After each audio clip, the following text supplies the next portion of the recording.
family farm movement, the local farm providers around the country have actually seen an uptick in traffic from their neighbors who in the absence of this virus could have just continued going to the box stores and everything else. And then they realize that they can solve some of their food demand needs just a couple miles down the road. So my point in that is that there are some elements of this that could lead us in some directions that could be positive. Absolutely. I think people becoming aware of the problems being created by the technologies we choose, by the business models we adopt, by the political discourses we tolerate, by the climate change that we put up with. I think all of those are critical, and the more we become aware, the more the road is open for us to take action.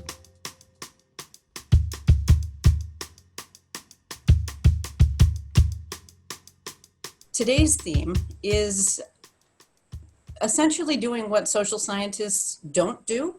We're going to speculate a little bit about the future as opposed to study what we already know. One of the major themes that has risen in this course that's been looking at the impact of COVID from many, many different perspectives is that COVID is not the small d democratic thing that we thought it was in the beginning. It simply does not impact all of us in the same way. There are very different impacts on different groups, in different communities, in different countries. So today, to finish out our panel, we have an excellent group of scientists, professors, and commentators. Professors Daron Acemoglu from MIT, Professor Mark Boyer from UConn, who is a political scientist, Professor Shareen Hertel, also from UConn and a political scientist. We're also joined by our very own pollster, David Paleologos, who directs the Political Research Center at Suffolk University. And our moderator is a very special guest, Roger Fisk. Roger Fisk is a global communications and marketing strategist, but more importantly, he is also a Suffolk alum.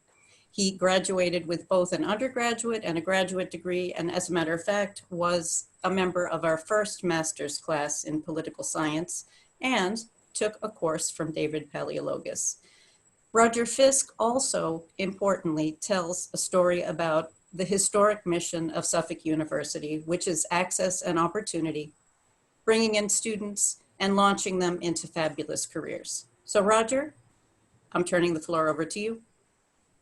Thank you so much, Professor, and hello, everyone. I'm really looking forward to the exchange that we're going to have. I largely look at my role as mainly staying out of the way, so I'm really going to try to get a conversation going between the four folks that we have joining us, because I think their insights are incredible.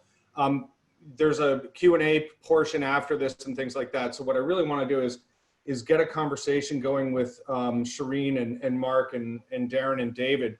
And what I'm going to do first is share some gratitude to the Lowell Institute and Suffolk University and Ford Hall Forum.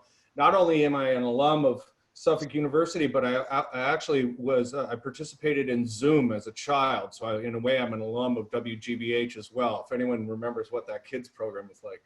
So it's wonderful to be part of this.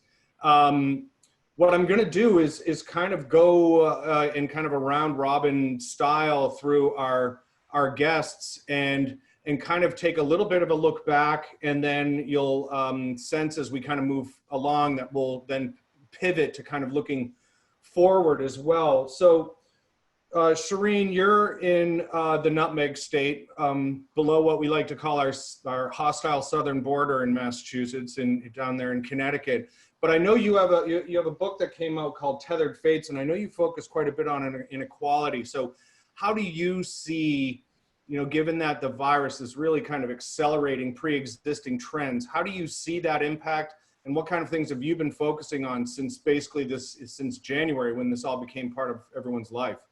Wonderful. Thank you, Roger. And thanks to Suffolk University, WGBH, and the forum as well for involving me. It's a real privilege to get a chance to talk about economic rights. I work on economic rights, and often in the United States, we think of human rights very narrowly. We think about them as right to vote or right to protest or bear arms, but economic rights undergird all of our well-being. And I think the most profound outcome of the pandemic has been has been to expose the reality of inequality.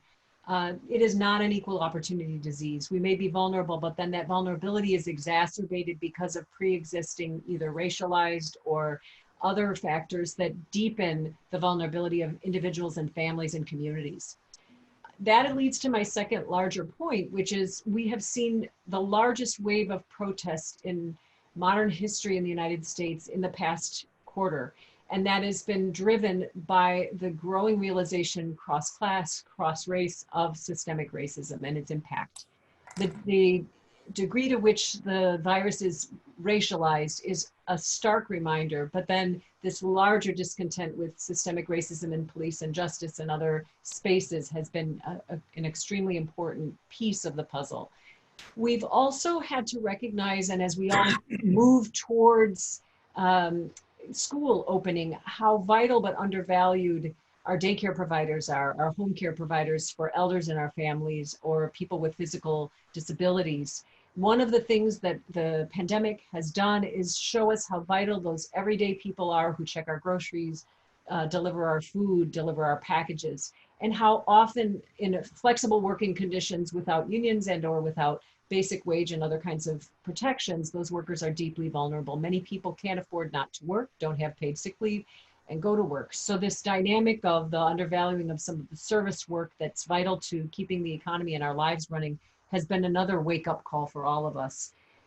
In addition, the interconnectedness of our supply chains has been really manifest. And the book I look at, Tethered Fates, very deeply unpacks the degree to which people along supply chains are vulnerable.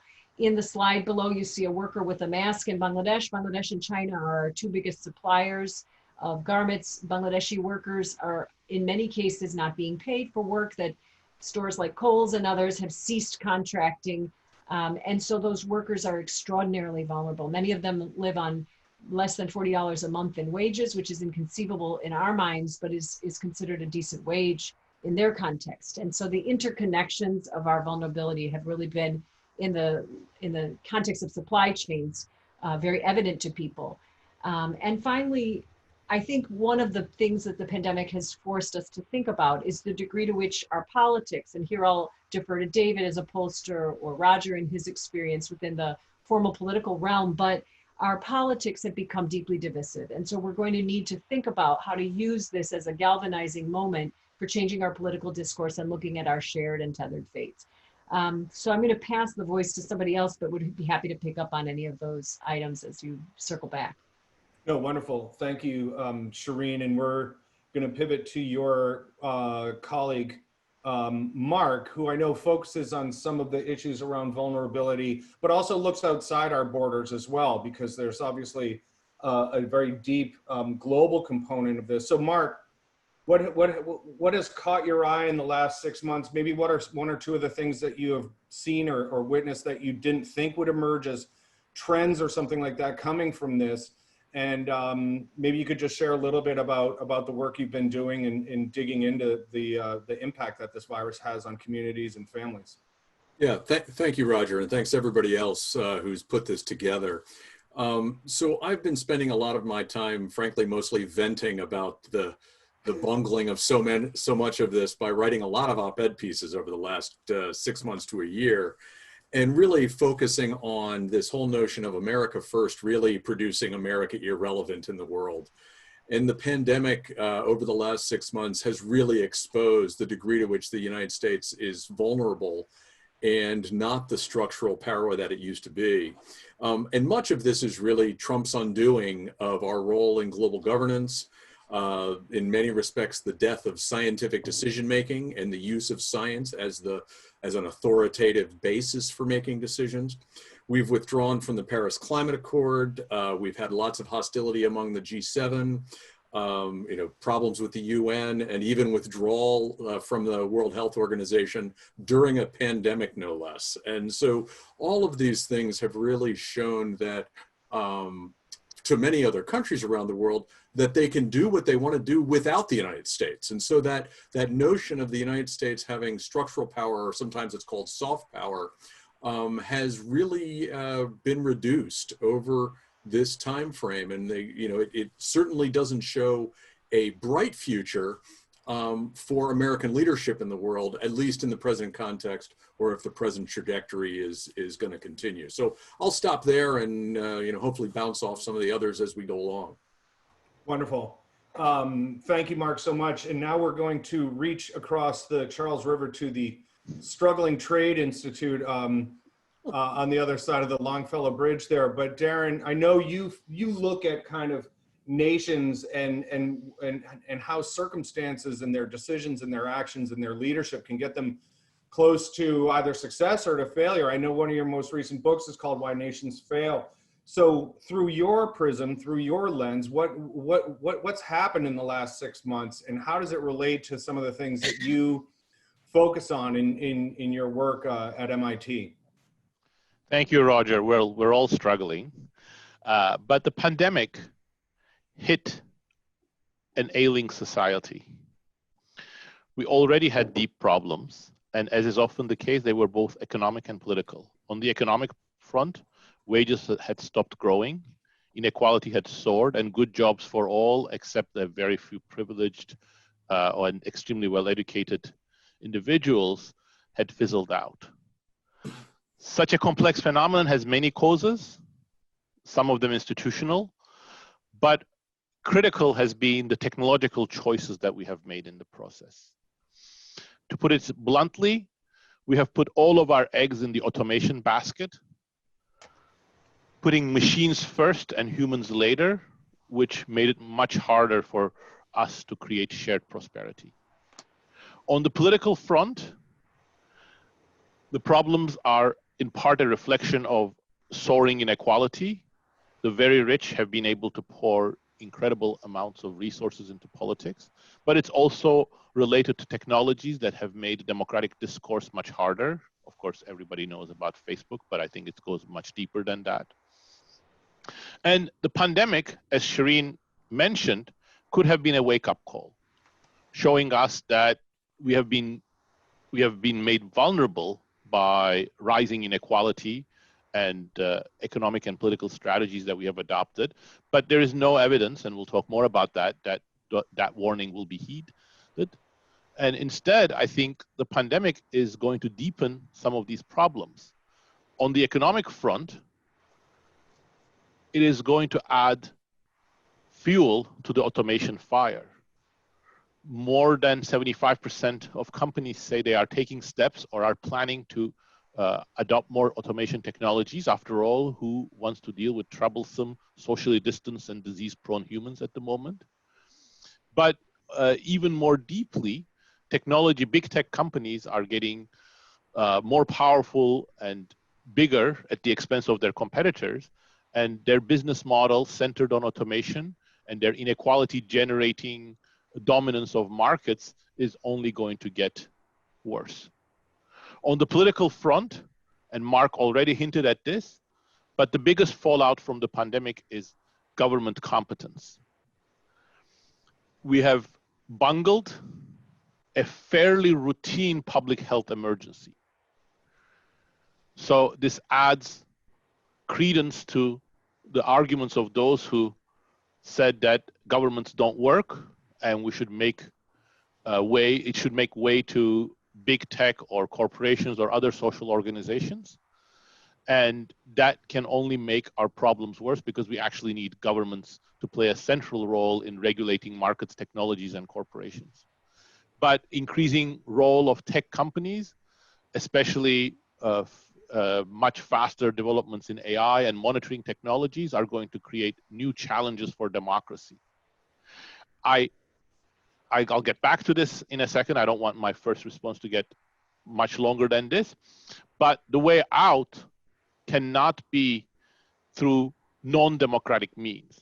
So we have to find a way of making democratic governance work, and we have to find a way of dealing with the economic problems, technological problems, market structure problems. Fortunately, these are all connected. Unfortunately, these are challenging problems to tackle, especially in the current context. Thank you. Thank you so much for that, Daron. I mean, one of the things that we're all touching on is that this is basically just an accelerant, right? It's something that's coming along and it's taking trends that were already in place. one of the things I've been thinking about, and I'm just going to come back to you briefly on this, Daron, to get your brief thoughts before we go to David, is, you know, if you own a bookstore and I own like a beachwear store or something, you and I have been closed for the last 6 months, but the big box stores are still selling books and still selling beachwear. So do you think that Main Street, Daron, is going to be able to bounce back for this? Or do you think in many ways that this is a death knell for a lot of small businesses across the country? Well, again, exactly like you said, it was an accelerant. I mean, independent bookstores, you know, brick and mortar stores already had a lot of cost disadvantages, and they have been made much worse. The entire service sector is being reorganized. I think our urban structure is going to get reorganized as a result of this. Many of the shops that you are referring to live on density. Well, density is going to change, perhaps, as we restructure our lives around remote connections and pay more attention to social distancing, probably for at least another year.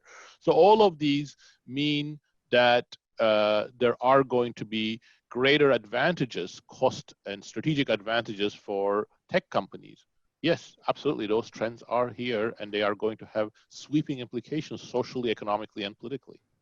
Interesting. It'll be particularly interesting to hear your thoughts as we kind of pivot and start to look forward on that.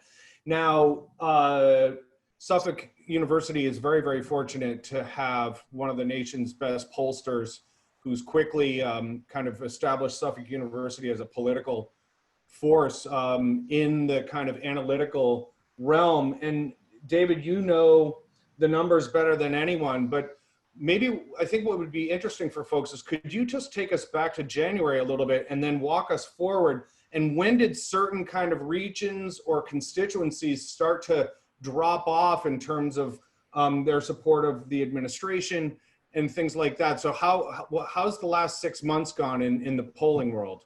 Well, it's been kind of a roller coaster ride. I mean, even the polling that we've done with the Boston Globe here in Massachusetts on COVID-19, we see so many different trends. And our initial conclusions were what everyone thought, which was that minority populations were adversely impacted. We asked questions like, what kinds of activities would you feel comfortable doing when COVID-19 hit in March, if it were allowed? And what we found was that many activities, including attending sporting events or riding the T, were not supported. And we presented different scenarios. What if it were allowed now? What if we had a treatment? What if we had a vaccine? And 25% of Massachusetts respondents said they wouldn't ride the T or attend a sporting event, even if there were a vaccine.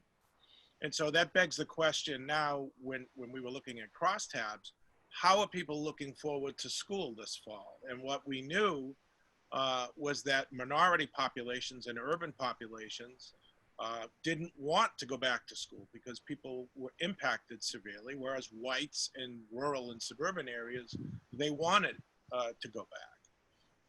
What's happened since that polling is that there have been pockets in the state and in the country, in Kentucky and in other areas, where now rural populations who have been lulled to sleep by this premise that it's not such a bad thing, it's not as dangerous as people are saying, are now showing spikes, not the urban areas, not the areas of minority populations.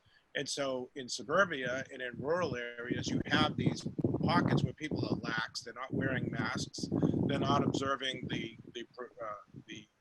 4 stages that Governor Baker laid out, and are being adversely impacted. And so when I thought about today, you know, I'm involved both privately and in the public arena with Suffolk University. We're seeing an entire tide shift of how strategically candidates now look at what we have before us. So right now we have mail-in voting. Everybody is aware of it in Massachusetts. Everyone's been mailed an application. And right now, about half of Democratic primary voters say they will they will vote in the 9/1 primary. So and what we're saying is that they will vote by mail. And that's pretty consistent, not only in the private polling, but in the public polling. That's a big number when you think that absentee ballots historically at 5–10%. And so when you look at just the people who say mail-in, already over a third of people have voted. And so you've got a third of a half, essentially. So what you're looking at is if 1 million people vote in the Massachusetts Democratic primary, you've got 1/6, or about 150, 160,000 people who have already voted. And so when you think about what we always teach in the classroom about the sequencing of messaging for candidates, you introduce your candidacy, you do informative, second stage comparative, third stage negative, fourth stage, what is your closing argument to voters? That's now flipped on its head, because what we have is people who would normally be in the comparative stage at this point in time in August are now in the get out the vote stage, because people are already voting. 150, 160,000 people statewide have already voted. And so this has enormous implications, not only in our primary, but in the November election, because it changes the sequence of messaging. Great for us, great for pollsters. We're polling all the time. Great for people who are running ads, designing ads and placing ads. But it really is a herky-jerky approach to voters, because now we're segmenting the likely voter electorate. Well, who's likely? And of the people who are likely, who's voting? And of the people who are voting, who are voting by mail, or who are voting by in-person voting prior to September 1st, or who are the people who are going to wait and vote on election day? And that creates a very turbulent thought process for not only for candidates and political committees, but for the voting electorate. And it does change the get out the vote operations. As I say, normally a campaign hires a get out the vote team for the last week of an election, or the day before or the day of. And they've done get out the vote operations by phone probably the preceding week. Now you've got get out the vote operations that began in early August, and you'll have that in the presidential election in October. And right after Columbus Day, you're going to have get out the vote operations. So the whole idea of an October surprise is going to be less impactful if half the people have already casted ballots. In many states, it'll be higher than that. We don't know exactly how many people will have voted by September 1st, this primary. And I hope all the students here in this forum and all the people watching will participate in the primary, whether it's Democrat or Republican. But that October surprise, which traditionally, it happened in 2016 with different issues, obviously in 2012, Roger, as you know from the Obama campaign, it's less impactful if half the votes are off the table and you have less persuasion. So it gives a big advantage to early voters. Now, right now we have a Senate race between Ed Markey and Joe Kennedy, and we can talk about that in the Q&A. That kind of dynamic is going to be impactful in that Senate race. Interesting. And then my last quick question for you, we always focus on, I'm a product of 3 presidential campaigns. We focus on the swing voters, right? The 40-year-old homeowning mother of 2 in the Philadelphia suburbs and, outside of Columbus, Ohio. Have there been 1 or 2 constituencies that have moved more than you thought? Have you seen motion amongst a demographic that you didn't expect would really react strongly to good news or bad news around the virus and things like that? Yeah, so both campaigns right now are targeting, it's a great question. Both campaigns are targeting right now the people who voted, and believe it or not, there were people who voted for Obama and Trump in battleground states. But beyond that, what you had in 2016 was Hillary Clinton and Donald Trump, both of whom had unfavorable ratings that exceeded the favorable ratings. Both of them had unfavorable ratings in the mid-50s. It turns out that the intensity against Hillary Clinton was higher in some of those battleground states than against Donald Trump. This time, you don't have that dynamic. You still have Donald Trump with a higher negative than positive, and you have Joe Biden who's likable. He's likable Joe. The problem with Joe Biden right now is enthusiasm, and he's tried to make some initial steps with his VP pick and so on to kind of gin up that excitement. I think you saw that in the first couple of nights of the Democratic National Convention.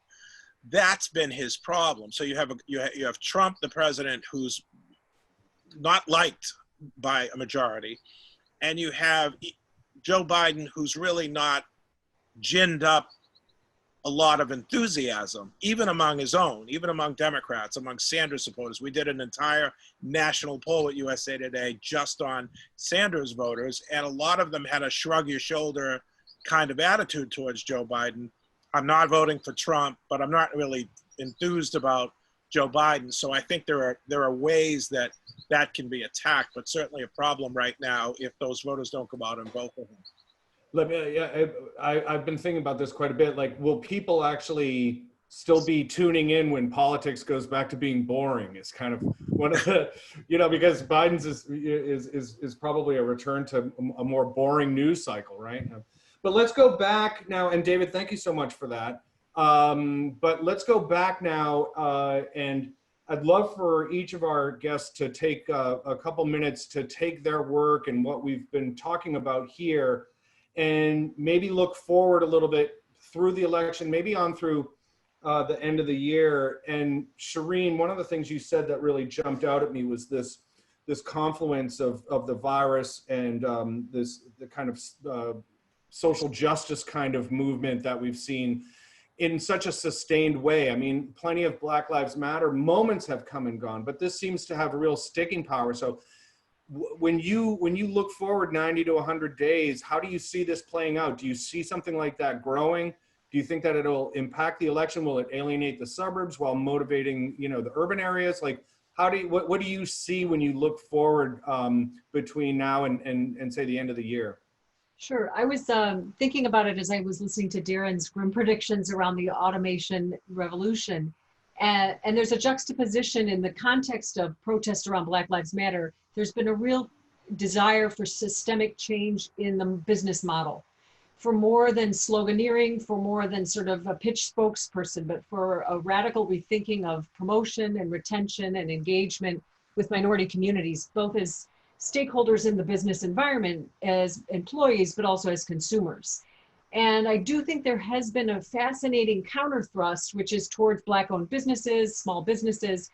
So there is this strange moment where at the same time, we also have mainstream white voters frustrated with what they're hearing about Amazon or other large retailers' inability to manage the virus in their own workplaces, or the flexibilization of this workforce and increasing automation at the expense of the few people still on the packing floor. And so I think one of the tensions is exactly going to be between this impetus to have radical change in the way we've structured the economy and society, driven by a very cause-oriented group of people who are increasingly cross-class, cross-race, and these imperatives, as Daron's talking about, of large whole-scale paradigmatic shift towards automation. And that's going to generate, I worry, a fatigue or a frustration when people who've said, if I can support that small Black-owned business, or if I can really work on the promotion of these mid-career academics of color, or if I can think about ways of investing in worker training, of take the check the box campaign away, don't check the box, for felons and people with criminal records for employment.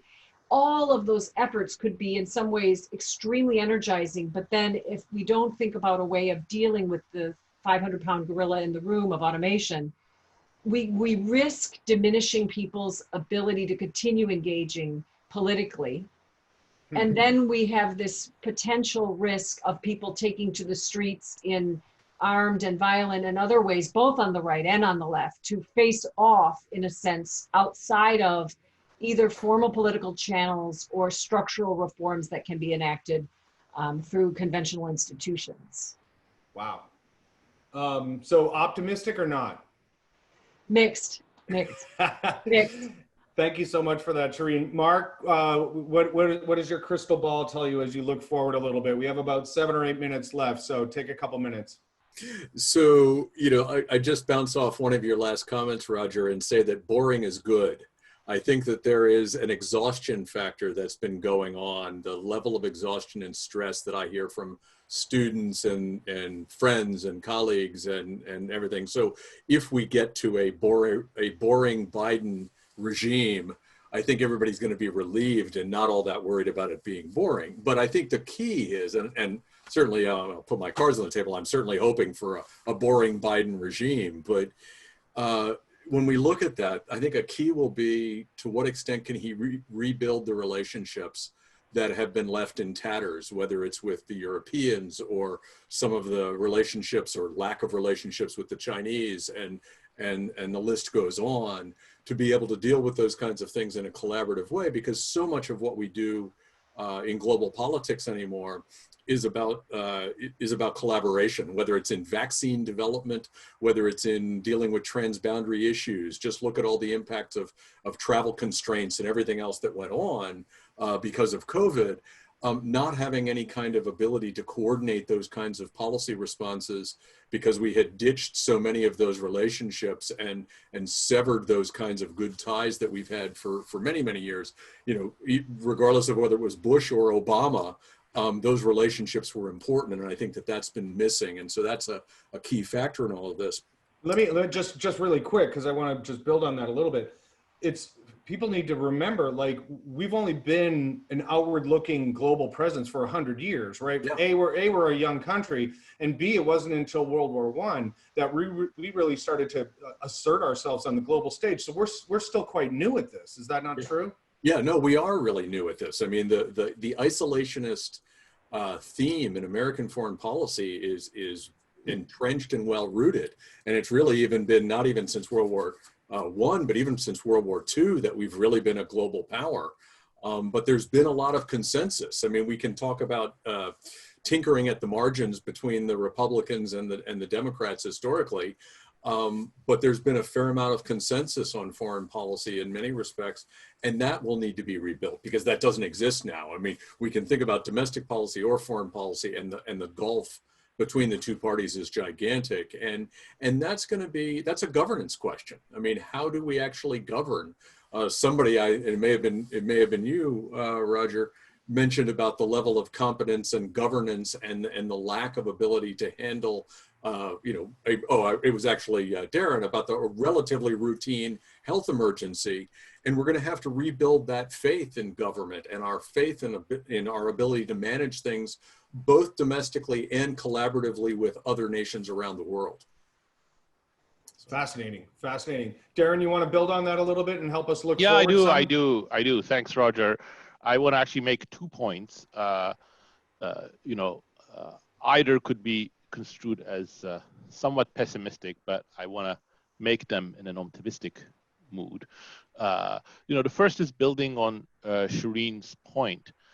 Indeed, I think the change we need is systemic, and it cannot be otherwise. If you think of the problems in U.S. labor market, extremely low wages, real wages for many workers, even those with certain college degrees or community college degrees, having fallen over the last 30 years.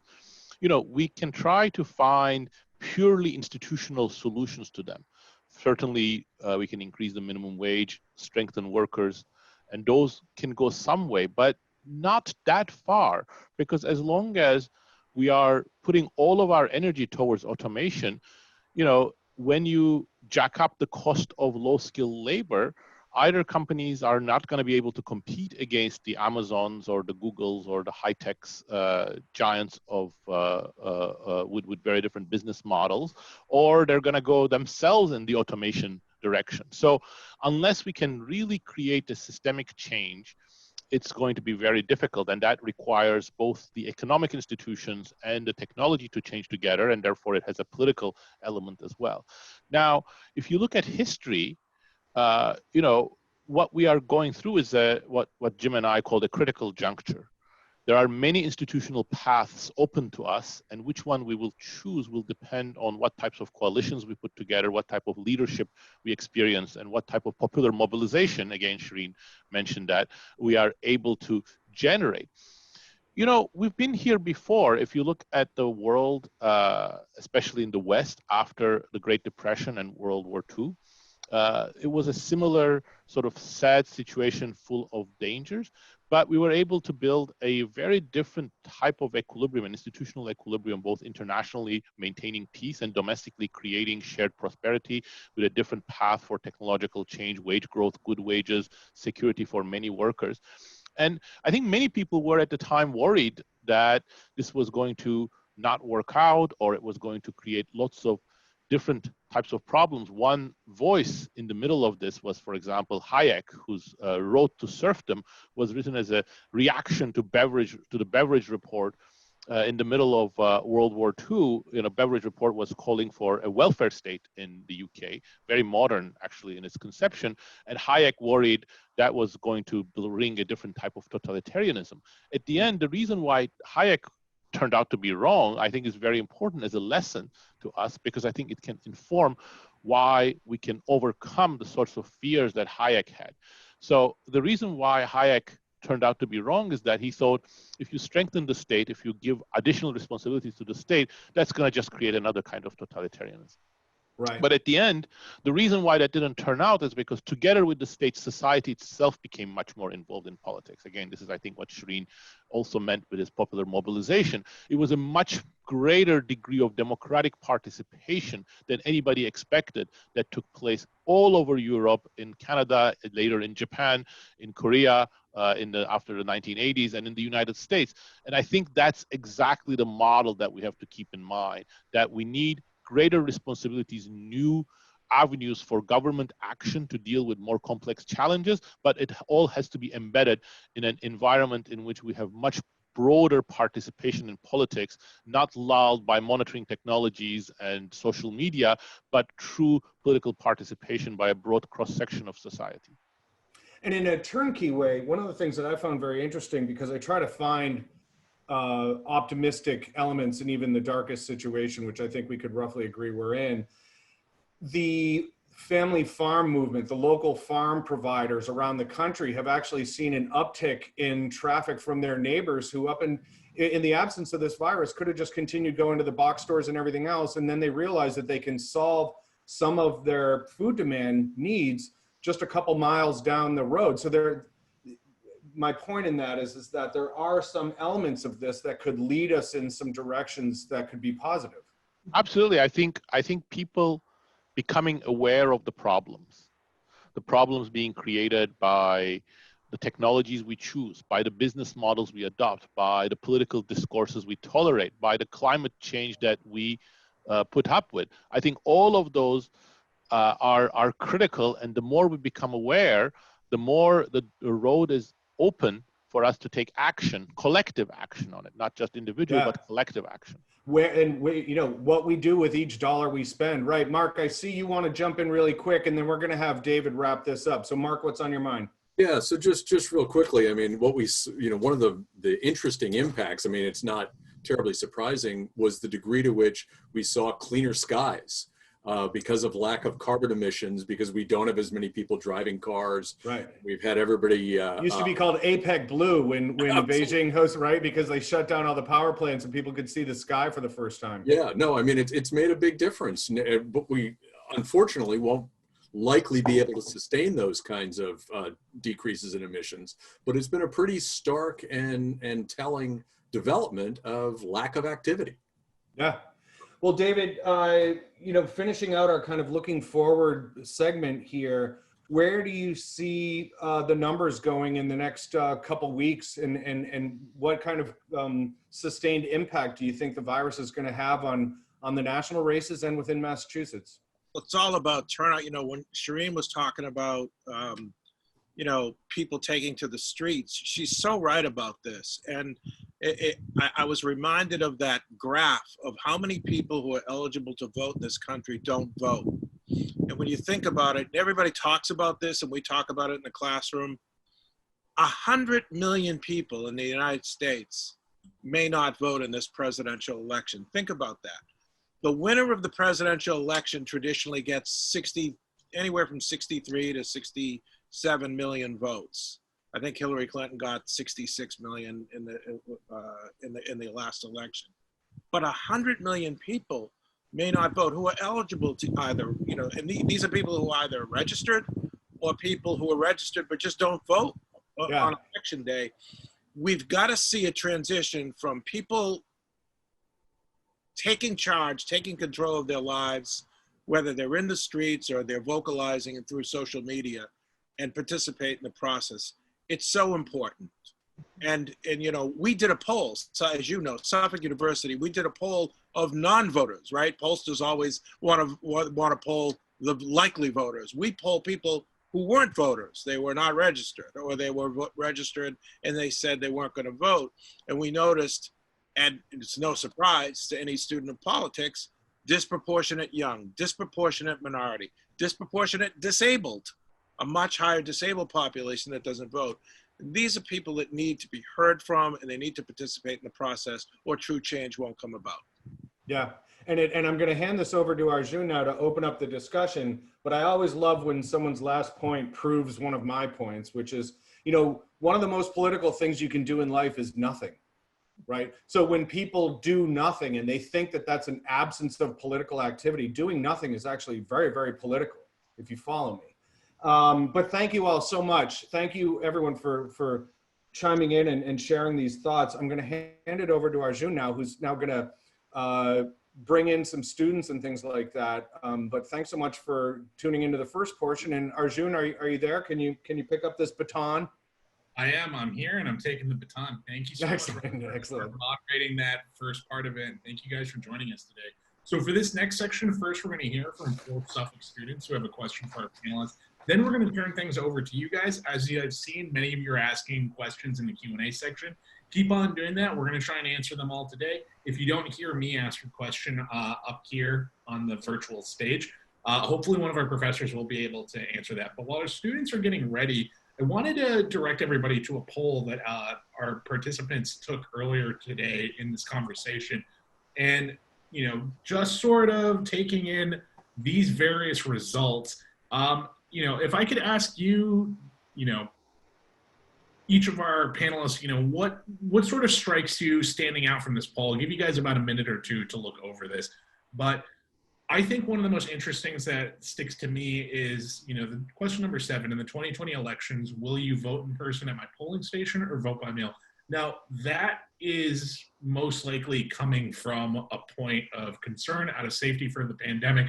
David, can I ask you for maybe some context before?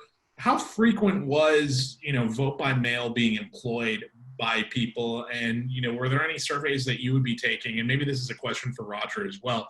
But how popular was voting by mail prior to the COVID-19 pandemic? So David, I'll start with you. And then maybe Roger, we can bring you in for that. Not very popular because in Massachusetts especially, you have to have a reason. You have to state it and sign and affirm that you would not be able to vote either for religious reasons, you were going to be out of town, sickness or illness, or so on. So if people just didn't want to vote on election day because of concerns about medical concerns or other, they'd have to lie to vote by mail. And in other states, and because we don't have a national election process, every state has their own fiefdom, so every state does it differently. And, oftentimes, in Florida, you have a lot more people who do vote by mail. And, ultimately, you've got to figure out what the comfort level of the person is. And in the polling, we have to figure out what percentage, and it varies from state by state. It could be anywhere from 20 to 50%. There are some states, as you know, that do their entire voting by mail. So, that's really the challenge here, is that you can't put your arms around any elections procedures, because every state and every county, and oftentimes even city and town clerks in Massachusetts, they go at their own pace. They're directed by our Secretary of State, but even the releasing of the mail-in ballots here in Massachusetts, some clerks were on it, they got their ballots out. Others were slow, and now people are just getting their ballots. Mm-hmm. And Roger, I'd love to turn to you to sort of look at what question 3 asks, which is, have you or someone you know lost their job during the COVID-19 pandemic? 68% of respondents said yes. And in one way or another, everybody is feeling this pandemic. You've been working in politics for a little while.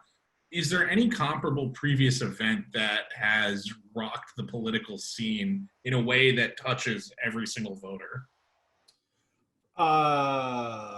Gosh, I mean, you could take Daron's point about automation and things like that. You could take Shareen's point about social justice and things like that. First off, it'd be funny to find out if for question 1, if there's one person that fits all those demographics, by the way. That would be fun to shake this tree and see if anyone is actually all of those things.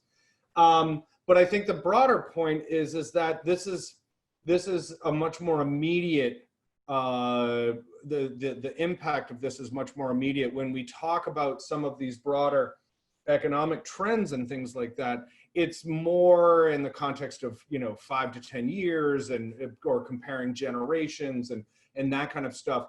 To know someone that has suffered this or has had their business suffer, it makes it much more like a tornado ripping through a small town than it does some more kind of atmospheric kind of economic trend. So that's why I think the political impact of it is going to be so much more deep. And then I'm going to I always try to make news whenever I appear anywhere. So let me see if I can do that here. On the voting mail thing, I think you're going to see the tune, and everything I say is analytical, by the way. I'm not wearing my hat here. But I think in about 2 weeks, there's going to be information put in front of the incumbent, the current occupant of the White House, that actually proves or tries to prove, demonstrates, if nothing else, that his only path to victory is mail-in voting. And I think if you can take the average 70-year-old in the I-4 corridor of Florida and they're not feeling comfortable leaving their home right now, that you will see the tune from the White House about mail-in voting change very quickly, and I would peg that as somewhere between 5 to 10 days after Labor Day. Fantastic. And I want to give some time to some of our other panelists to weigh in on the polls. So, Mark, Shareen, did you guys see anything that sort of stood out from you in this poll that was worth noting?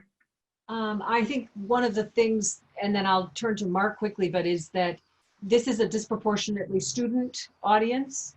And it's a disproportionately white audience. And nevertheless, I think we see an extraordinary level of political engagement. 77% of students have taken part in protests animated around systemic racism in the past quarter.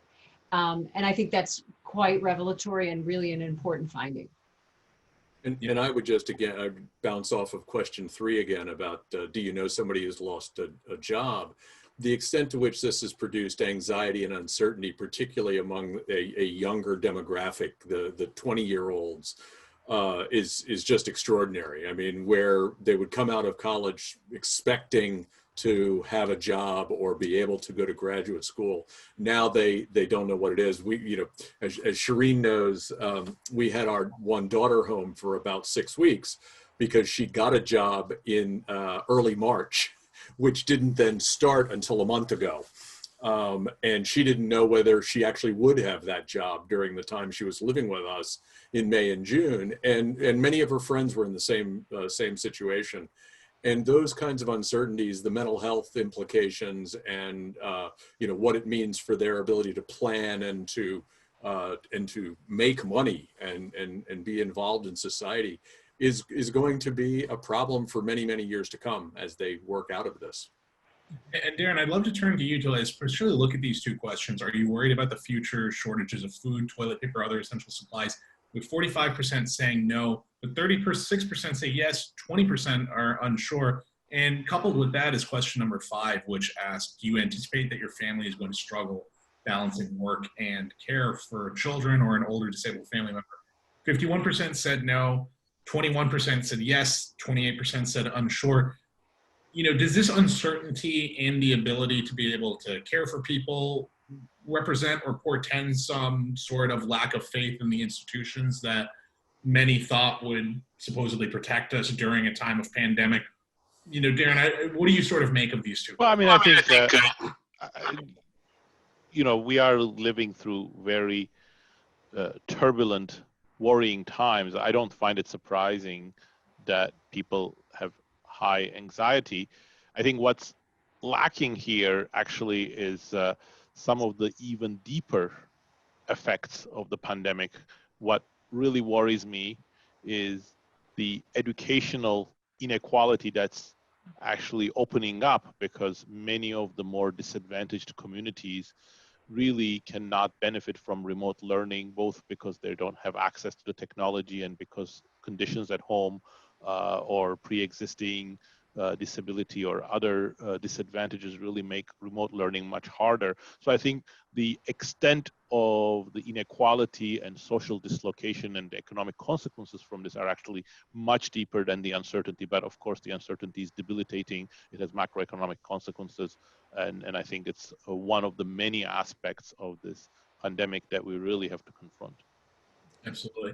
Well, I'd love to bring in our first student speaker today. So this first joining us today is Jeff Olson. He's coming to us from Everett. He's a freshman studying political science here at Suffolk. Jeff, welcome.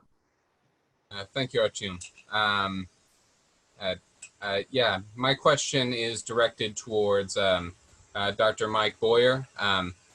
Based on your expertise in climate change and international relations, I'd like to know your evaluation of the lessons that we can learn from the current pandemic in the area of preservation and of our ecosystems in the local, national, and global levels. Do you see more or less global awareness and willingness to cooperate in the adaptation and mitigation of climate change in the post-COVID world, given the cooperation already shown in dealing with the virus? All right, thank you very much for that question. There's a lot to unpack there. I would just start by saying that, you know, in so many places around the world, we're finding human activity encroaching on the natural world. I mean, if we look at the origins of this pandemic, whether it was bats or pangolins in outside of Wuhan, it was because we're encroaching on habitats and bringing species into contact with humans that, you know, probably should not have been in contact with humans during those timeframes. And so that kind of human environment interaction is something that we need to do a much better job of managing. But as we expand for either commercial or residential needs, we're going to increasingly have those kinds of interactions that produce other disease vectors along the way. I think fundamentally, as I said a little while ago, most of what happens with environmental issues and climate change in particular is we need to be looking at ways that we can better collaborate in a multinational level. The real problem with the environment is that it doesn't observe boundaries, whether it's greenhouse gas emissions, whether it's disease vectors like COVID-19, or any of the other implications that we think about, or biodiversity for that matter, are not things that are confined to a single country. And so you really do need to have countries working together. And under the current environment with a Trump administration that is very unilateral and you know, frankly, hostile in the way it manages much of its foreign policy relationships, the likelihood that in the short term we're going to have collaboration on climate change cross-nationally is low. I think that would be likely to change in a significant way under a Biden administration, but we'll have to wait and see. So thank you, great question. Great. Joining us next is Chloe Sykes. She's a freshman studying international relations. She's coming to us just outside of Philly. Chloe, welcome. Hi, I have a question for Roger Fisk. COVID-19 has caused significant economic problems here and around the world. What would you say the political implications of these problems are? What could the government do to lessen the economic damage that it's not doing now? And when the United States gets back to normal, what do you think its economy is going to look like in terms of structure and equity? Wow, flattered to be asked. And I would submit everyone else here is better equipped to answer that. But you know, first off, I think it's a triage situation. And you know, when people are about to get evicted and things like that, that action has to be fast, and it has to be in the context of getting resources directly to citizens and families. I mean, we don't have the luxury of really entertaining things that don't have an immediate impact I do think things like, no tax on the first $25,000 that people make and things like that would be very helpful in the long run, because I subscribe to, what Senator Wellstone used to say, which is everyone does well when everyone does well. So my thinking is very much in line with where Speaker Pelosi is right now, which is trying to get, it's encouraging that some elements of the Republican Party are now engaged in this and trying to be part of solving it, irrespective of maybe the restraints put on them by the administration. But I still think that there's a disconnect between just the scope, the understanding of the calamity, the human carnage that is coming our way. I mean, if we don't figure out this unemployment benefit situation, and if we don't figure out some kind of moratorium on evictions, you could have millions of homeless people before Halloween. I mean, and then when you start to extrapolate that into then the fact that our cities and towns need support, if cities and towns get to the point where they're reducing fundamental capacities, for example, I grew up working for John Kerry, so I know a lot of the communities of Massachusetts quite well, and I'm a Massachusetts kid. If all of a sudden, if you take a Peabody or a Taunton or a Lynn or an Everett or Gloucester or anywhere else, Worcester, Springfield, and the sewer system starts to not work, then it doesn't really matter whether or not you have high-speed internet or the best brains in the world. If the fundamentals of a community aren't working, then everything else is impacted. And I think that's the level of stakes that we're looking at here. I don't know if any of my colleagues would like to chime in, but I want to do justice to your question, because it's really asking about the human impact, which I think is going to be vast, and the trends of it are very, very worrisome. Shareen, do you want to jump in? Yeah, absolutely. I would be glad to. I think one of the things that I want to play off both Roger's comments and Mark's, if we think, and I would love Daron to hop in here, but if we think about specific examples of this local global linkage where we're trying to look at basic public goods, for example, Flint and Detroit have water crises that are monumental. They are ongoing, they are multi-year crises. At this point, for the people of Flint, it is more effective to bring the UN Special Rapporteur on housing and the UN Special Rapporteur on water to engage in the shame and blame game that most human rights activists have thought is about us shaming people elsewhere, to shame within our own country. And part of that is to say the access to water is a human right. And as Roger's saying, without access to water, we all die in 72 hours or less. And as Daron's saying, no machine is going to miraculously out of the ether produce water. So we have a set of human beings trying to transact these global public goods problems at scale. And Mark's whole work is around global public governance of public goods like water, like the environment, like the ozone layer. But I think what's exciting to me in this moment, and the fact that 70% of you have protested as listeners or students, is there's a level of public engagement. The New York Times ran a full-page long story with the journalists who've been following the Flint crisis today in the paper.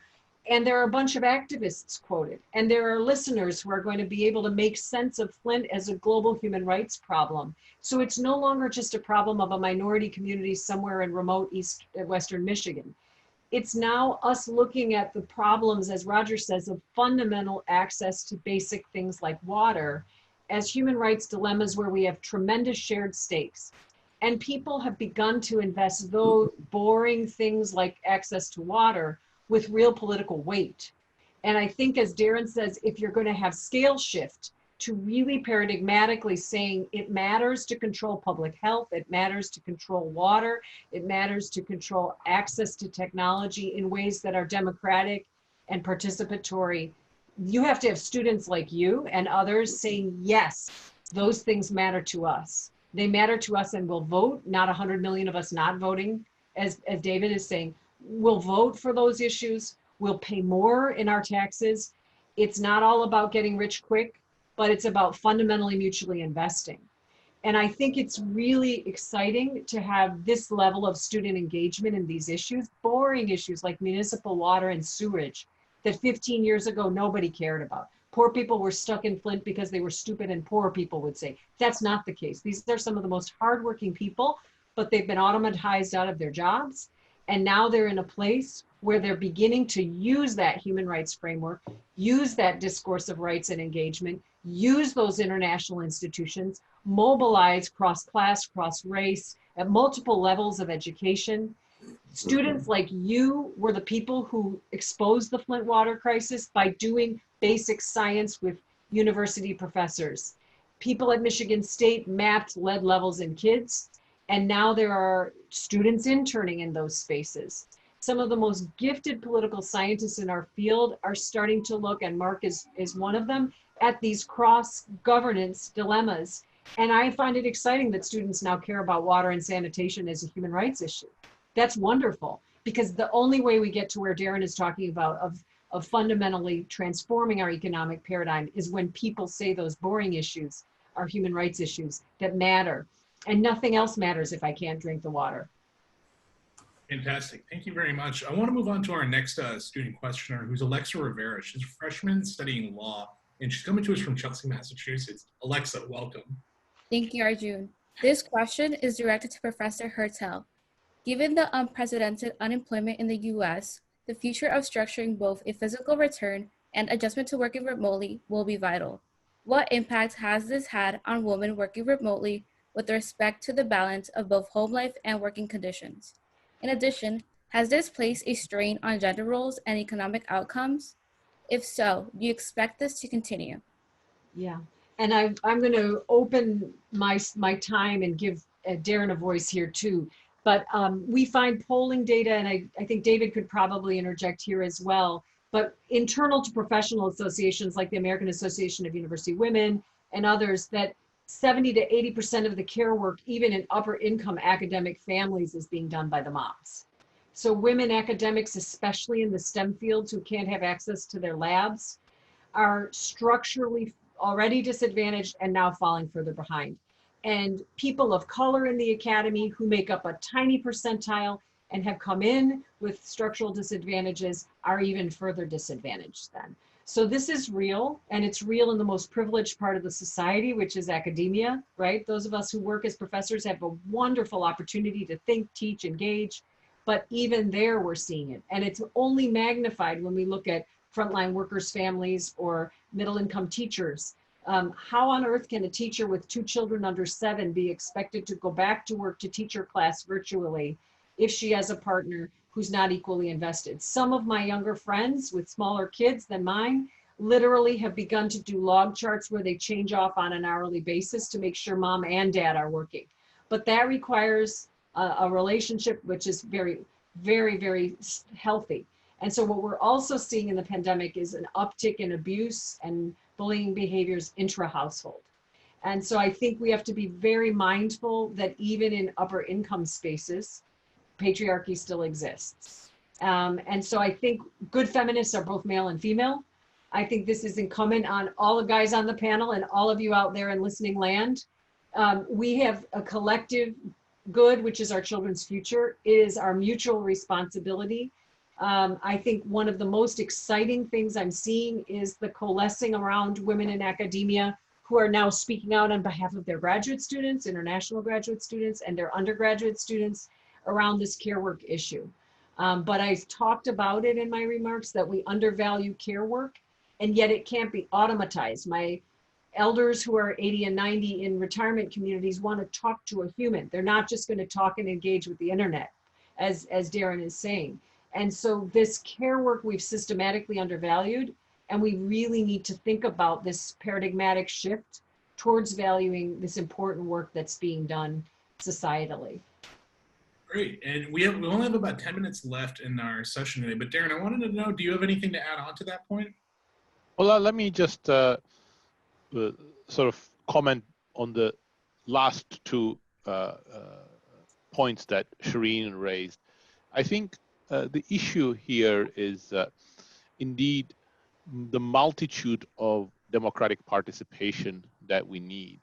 And I think it's a great model that Shareen sort of outlined, which is that people need to care enough about issues such as water, public services, democratic rights, and various other things, so that they actually take the trouble of voting on these issues.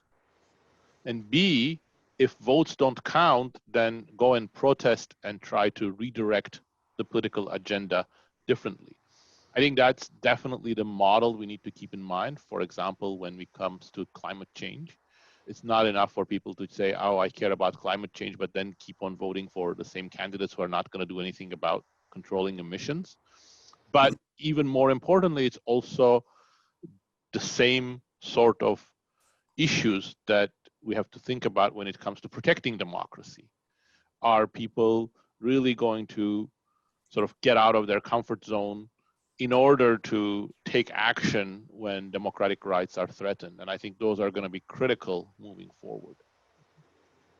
Fantastic. And for our last student's questioner today, Stephanie Bulega is a freshman from Saugus, Massachusetts. Stephanie, welcome. Hello. This question is for Professor Acemoglu. We have seen increased authoritarian actions and movement in the COVID-19 era in several countries, including the US, Belarus, China, and others. Often these actions have been met with resistance from the citizens of that country, leading to mass protests. My question is, when a government commits human rights violations, what political or economic recourse do citizens have to protect themselves? Does a pandemic affect those options? Thank you, Stephanie. I think that's a fantastic question. And unfortunately, there isn't a straightforward answer. First of all, what you have identified is absolutely correct. We are living through an era of democratic reversals. It started several years before the pandemic. Its causes are still poorly understood, but authoritarian regimes have been in the ascendancy probably since at least 2007, 2008 around the world, where you see a big change in, for example, the number of countries where their democracies are weakening or they're being abandoned. And we live in a Hobbesian world where the sovereign is the sovereign, and there is really no recourse other than what happens domestically when a government turns against its citizens.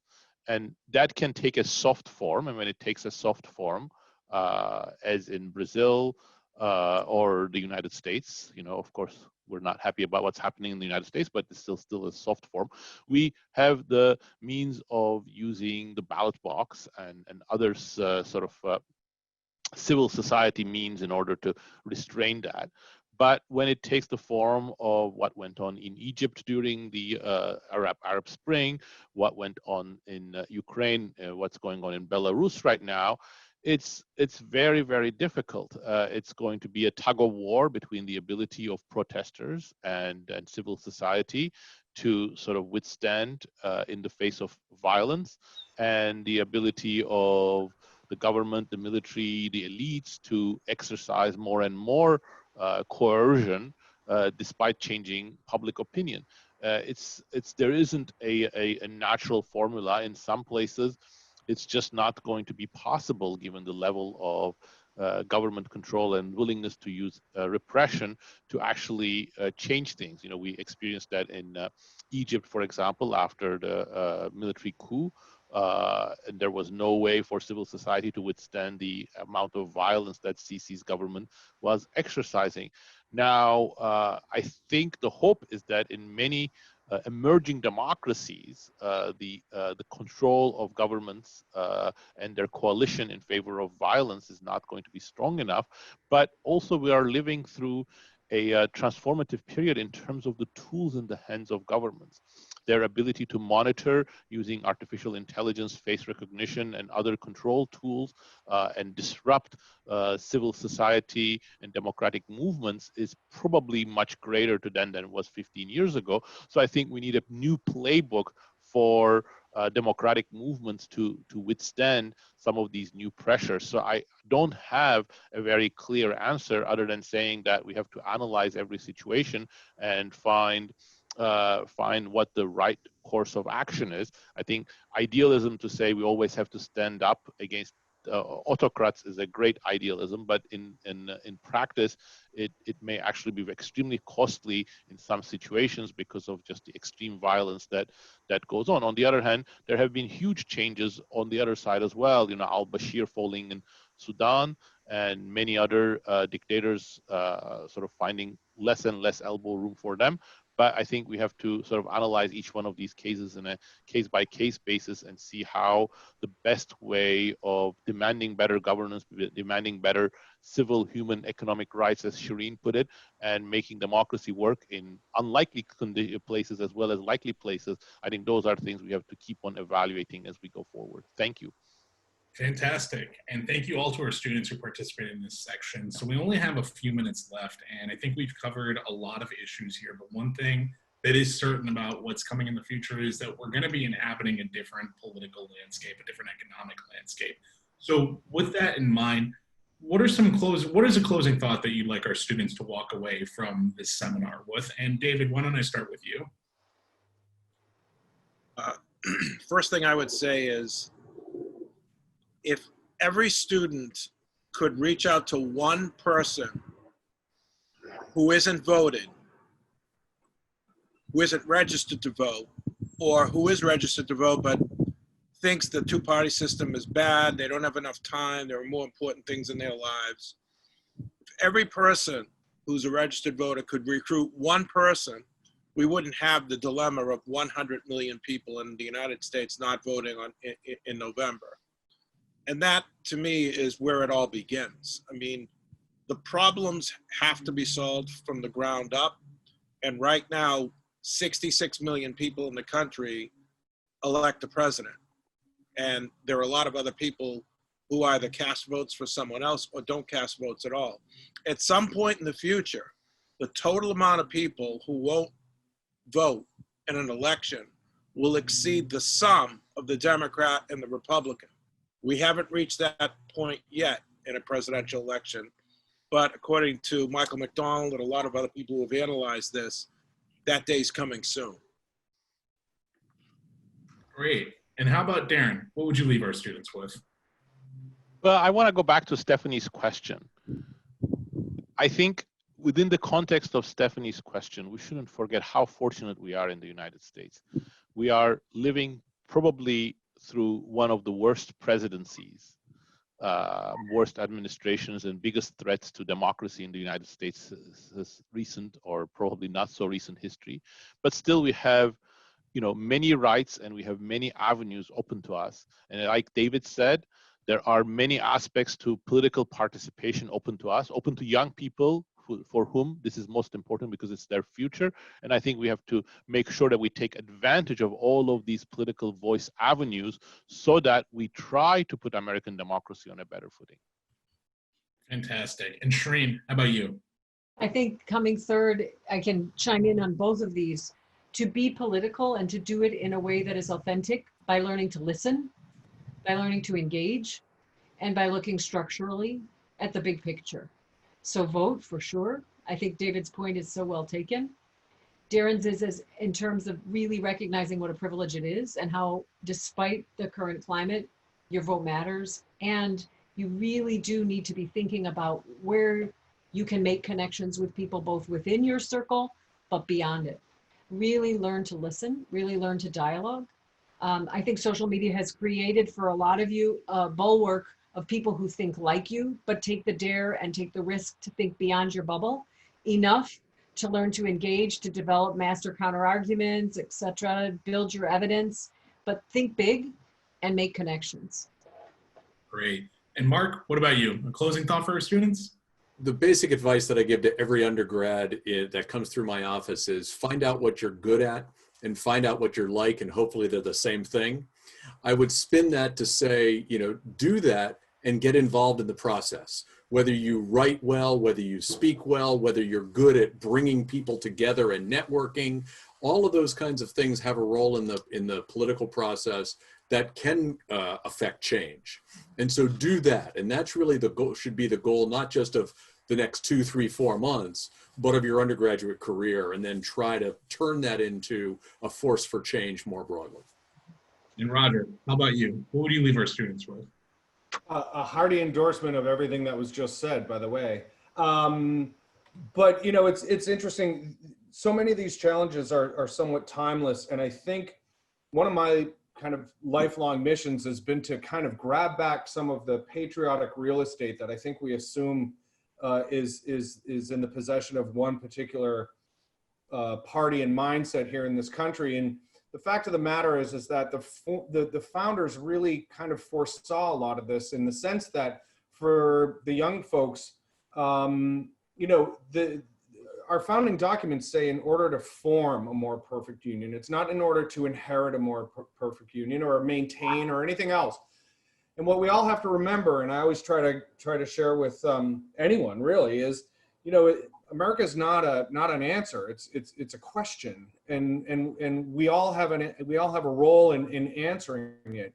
So don't think of this as something that's done, that you've inherited, and that you just have to kind of endure.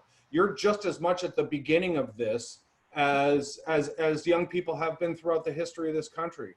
And for all its flaws and warts and wrinkles, it has allowed us the tools for the most self-corrective course of any nation in history. So there's a lot to be celebrated here, and young people are what make the world go round.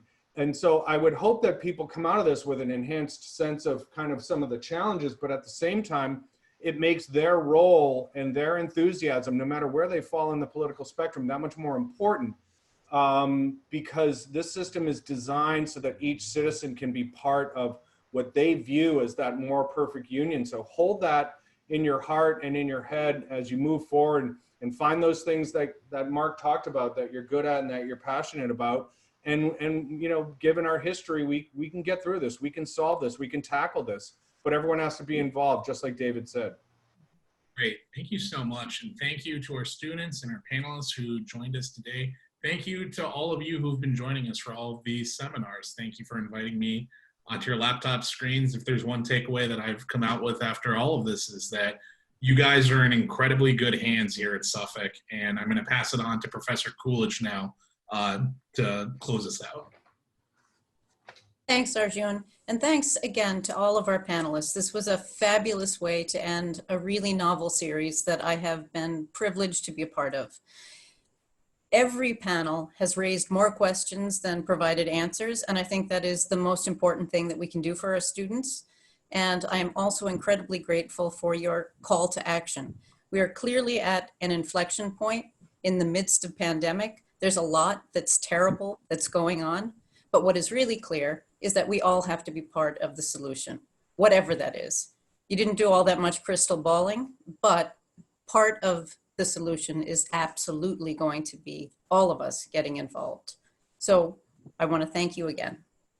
And I want to thank our audience for joining us. I want to thank Suffolk for giving us the space to invite the public into classrooms. And I want to thank our students for giving space for all of you to join us. It's been incredibly rich and a great experience. So this brings to an end the politics in the era of global pandemics. And I want to thank you all again for being part of it.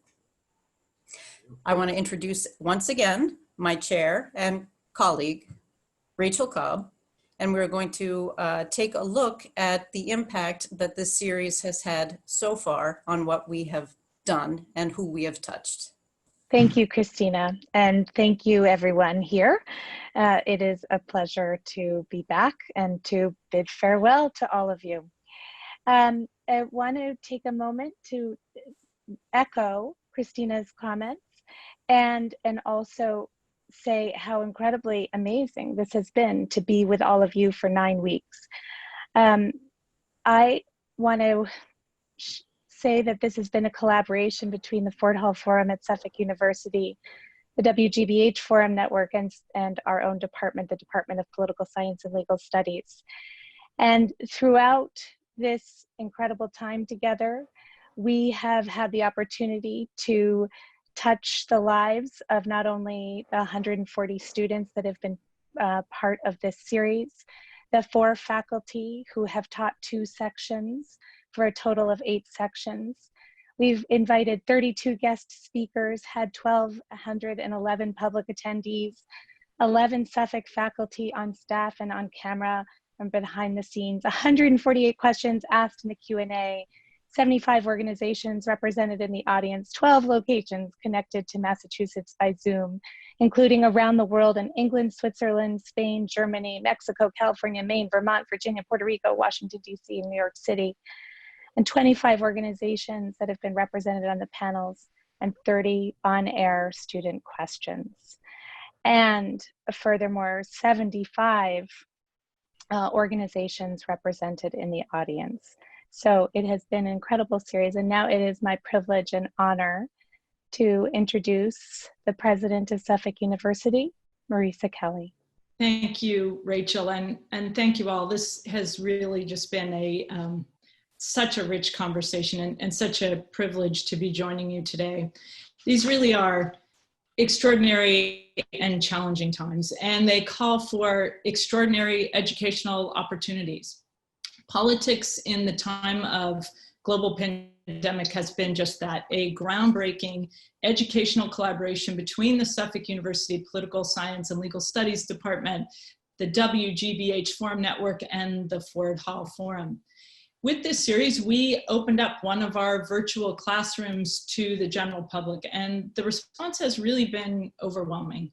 For 9 weeks, Suffolk students and audiences from the Boston community and from around the world have heard outstanding thought leaders explore a broad range of issues associated with or made visible by the COVID-19 pandemic.